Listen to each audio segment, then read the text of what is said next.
After my interview on What Your Pastor Didn't Tell You, I got asked, is Ugaritic basically the same as Hebrew with Aramaic letters? And I love this question. It's a fun mix of linguistic history.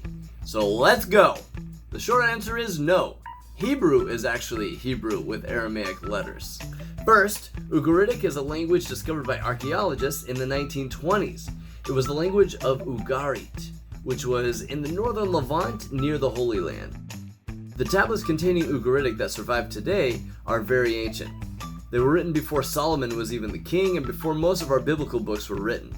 It's very similar to Hebrew, which is probably what prompted this question. Not only are verb forms different, but Ugaritic contains case endings and distinction between letters that no longer exist in most recorded Hebrew. Ugaritic has no written definite article, while Hebrew does. The Ugaritic that survived was written in Cuneiform, which is formed by poking clay with little wedges, and then you bake the clay to harden it into a tablet.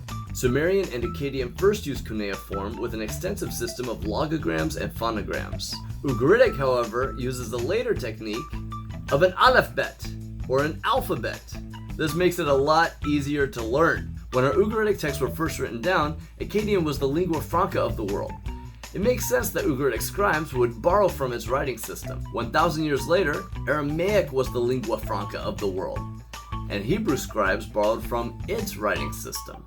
The earliest Hebrew texts were written freehand. Sometimes they were scratched into clay or pottery to make inscriptions. Over time, it became more common to use ink like we do today. Now, the early Hebrew Aleph-Bet is called Paleo-Hebrew. During the Babylonian exile, Hebrew scribes adopted the Aramaic Aleph-Bet and used it for writing Hebrew. This eventually replaced Paleo-Hebrew.